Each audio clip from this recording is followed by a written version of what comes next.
Hello everyone, welcome to my YouTube channel Algorithm of Life. In this video, we are going to study about one-dimensional arrays.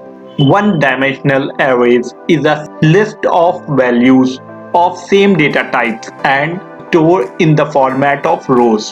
One-dimensional array के बारे में हम पढ़ने जा रहे हैं इस वीडियो में। और वन डायमेंशनल एरे होता क्या है? वन डायमेंशनल एरे एक एरे होती है और वो वैल्यू को स्टोर करता है, मतलब जो भी डेटा वैल्यू होती है उसको स्टोर करेगा इन आ रो फॉर्मेट, यानी कि कॉन्जिक्यूटिवली। और वो जो वैल्यूज होती हैं जो हम स्टोर करेंगे वो जो है सेम डेटा टाइप की वैल्यूज होंगी। One dimensional array contain only one subscript और इंडेक्स। जैसे कि हम लोग जानते हैं कि एरे को हम लोग इंडेक्स से, एरे की वैल्यूज को हमें फेच करना होगा तो हम लोग इंडेक्स से फेच करते हैं, तो उस इंडेक्स को हम लोग सबस्क्रिप्ट भी कहते हैं। पर्टिकुलर मेमोरी लोकेशन को एक यूनिक सबस्क्रिप्ट अलॉट होती है। और सबस्क्रिप्ट क्या करती है? रिफर करती है एक इंडिविजुअल एरे एलिमेंट को, तो मतलब एक एलिमेंट को एक सबस्क्रिप्ट अलॉट होगी, ठीक है।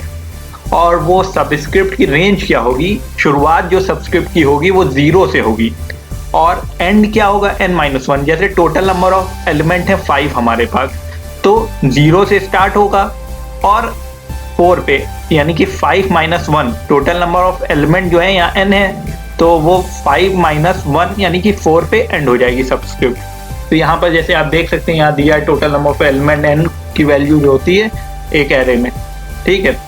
अब एग्जाम्पल क्या हो सकता है एरे का? मार्क्स का एरे ले लें, तो वैसे ही सैलरी एम्प्लॉय की, क्योंकि एक दो एम्प्लॉय तो होते नहीं है एक कंपनी में, 50-60 एम्प्लॉय हैं जैसे सपोज करिए एक कंपनी में, तो हम बार बार क्यों वेरिएबल बनाएं, तो हमें एरे एक सैलरी का एरे ही बना लेंगे। अब देखते हैं हम डिक्लेयर कैसे किया जाता है वन डायमेंशनल एरे को, declaration of one dimensional arrays, ठीक है। तो इसका सिंटैक्स होता है डेटा टाइप और एरे नेम, और उसके बाद ब्रैकेट्स होते हैं और उनमें साइज होता है। तो डेटा टाइप क्या हुआ? इंटीजर जो है हमारा डेटा टाइप है। एरे नेम यहाँ पर ये एग्जांपल हुआ एक इंटीजर जैसे डेटा टाइप है। एरे नेम क्या हुआ? मार्क्स। हम मार्क्स का एरे बना रहे हैं तो मार्क्स लिख लिया। और साइज क्या है? मतलब कितने हम एलिमेंट्स डाल सकते हैं इसके अंदर? 10 एलिमेंट्स डाल सकते हैं इसके अंदर। और जैसे ही ये लिखेंगे हम तो वैसे ही एक मेमोरी में ऐसे करके एलोकेट हो जाएगी लोकेशन। और यहाँ पर आप देख सकते हैं कि ये सब इंडेक्स हैं और ये मेमोरी लोकेशन है 10, ठीक है। अब देखिए ये क्या है? इंटीजर क्या है? टाइप ऑफ ईच एलिमेंट, मतलब सारे एलिमेंट जो भी एरे में होंगे वो एक ही टाइप के होंगे और वो इंटीजर टाइप के होंगे, ठीक है। ये क्या है? मार्क्स, तो नेम ऑफ एरे है ये नेम ऑफ एरे हो गया मार्क्स। और फिर 10 क्या दिया हुआ है? साइज ऑफ एरे है, ठीक है। Array name must be a valid variable. जो एरे नेम होता है वो एक, जो भी रूल्स हम वेरिएबल के लिए फॉलो करेंगे एक वैलिड वेरिएबल के लिए, वही एरे नेम के लिए भी फॉलो करेंगे। अब देख लेते हैं इनिशियलाइज कैसे किया जाता है। देखिए डिक्लेरेशन तो ये इस तरह से डिक्लेयर कर दिया जाता है, सेमीकोलन यहाँ लग जाता है। इनिशियलाइज में इक्वल टू लगाएंगे और सेमीकोलन के अंदर 10 एलिमेंट्स दे देंगे। इससे क्या होगा? सारे हमारे एलिमेंट्स एक एक करके आ जाएंगे यहाँ से यहाँ तक। अब देखिए 0 से शुरू हो रहा है, n-1 यानी 10 एलिमेंट हैं, तो 10-1 9 पे इंडेक्सिंग खत्म हो जाएगी। अब देखिए एक्सेस कैसे करते हैं, मतलब जब हमने डाल दिए एलिमेंट्स, अब हमको वापस चाहिए एलिमेंट, ठीक है।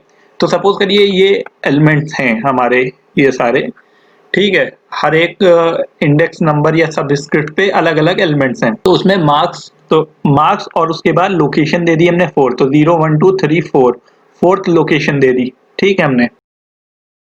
तो वहां पर क्या होगा? फोर्थ लोकेशन दे दी, तो फोर्थ जब हम यहाँ ऐसे प्रिंटएफ कराएंगे, ठीक है, प्रिंटएफ कराएंगे ये, तो ये क्या होगा?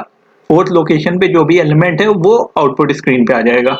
आई होप कि आपको ये बेसिक कॉन्सेप्ट जो है मेमोरी डायग्राम से कैसे हम फेच करते हैं, कैसे एरे डिक्लेयर करते हैं और कैसे एरे को इनिशियलाइज किया जाता है और एक्सेस किया जाता है एरे एलिमेंट्स को, वो सब आपको बहुत ही अच्छे से समझ में आ गया होगा। अगर आपने हमारा ये चैनल सब्सक्राइब नहीं किया तो प्लीज़ हमारा चैनल सब्सक्राइब करें, इससे हमें सपोर्ट मिलता है और हम ऐसे ही और अच्छे अच्छे वीडियोस आप तक लाते रहेंगे। और बेल आइकन को ज़रूर क्लिक करें ताकि आपको आने वाले वीडियोस की नोटिफिकेशन मिलती रहे। चलिए अब हम यहाँ पर एक न्यू फाइल ले लेते हैं और फिर हैश इंक्लूड stdio.h और हैश इंक्लूड conio.h। उसके बाद void में लिख लेते हैं और कर्ली ब्रेसेस ओपन करते हैं। अब यहाँ पर हम लोग एक int मार्क्स नाम का एरे ले लेते हैं, इसके अंदर हम लोग 5, जिसकी साइज हम लोग 5 दे देते हैं और उसके बाद इसको यहीं पर इनिशियलाइज कर लेते हैं। इनिशियलाइज करने के लिए क्या हमको चाहिए सर? कर्ली ब्रेसेस के अंदर हम इनिशियलाइज करेंगे, एलिमेंट्स दे दिए हम 5 एलिमेंट्स दे दिए। देखिए 1 2 3 4 5 एलिमेंट्स दे दिए हमने। उसके बाद यहाँ पर अब देखते हैं कि हम एलिमेंट को प्रिंट करा के क्लियर स्क्रीन का ये फंक्शन है clr जो कि conio.h हेडर फाइल्स के अंदर है। और अब प्रिंटर से हम लोग प्रिंट करा लेते हैं %d। यहाँ क्या प्रिंट कराएंगे? मार्क्स। अब मार्क्स में हम लोग को ये डालना है कि कौन सी लोकेशन के मार्क्स हमें चाहिए। तो जैसे कि आप लोग ये देख सकते हैं यहाँ पर, तो ये जो लोकेशन है ये पहले वाले की 0 लोकेशन है, फिर कॉमा दीजिए, फिर 1 है, फिर 2 है, फिर 3 है, फिर 4 है। तो आप देख सकते हैं कि 5 एलिमेंट्स हैं, 0 से लेके 4 तक इंडेक्स डिफाइन किए गए। और जैसा कि हम लोग ये भी जानते हैं कि इंडेक्स की 0 से स्टार्ट होगा और कहाँ तक चलेगा? n-1 या साइज -1 तक। ठीक है, साइज -1 तक जाता है 0। और ये जो है साइज यहाँ पर क्या दी हुई थी? 5। देख रहे हैं आप, 5 साइज दी थी, तो यानी कि यहाँ 0 से चलेगा और कहाँ तक चलेगा? 5 -1 तक चलेगा और 5 - 1 क्या होता है? 4 हो जाएगा। ठीक है, ये बहुत इजी है। अब हमको सपोज करिए सेकंड लोकेशन पे जो वैल्यू है उसको हमको रिट्रीव कराना है, यानी कि हमने यहाँ डाल दिया मार्क्स ऑफ 2, मतलब ये जो लोकेशन है हमने ये 2 डाल दी। पहले जब डिफाइन करते तो ये साइज रहता है और उसके बाद फिर क्या हुआ कि हमने लोकेशन डाल दी 2। ठीक है, अब CS से हमने स्क्रीन को होल्ड कराना चाहा और ये हमारा प्रोग्राम एंड हो गया। कंपाइल करके देखते हैं, 0 एरर, एंड रन करके देखते हैं। तो आप देख सकते हैं कि यहाँ 5 आ रहा है और यहाँ पर भी 2 पे 5 है। आई होप कि आपको ये प्रोग्राम और एरे, 1 डायमेंशनल एरे बहुत ही अच्छे से समझ में आया होगा।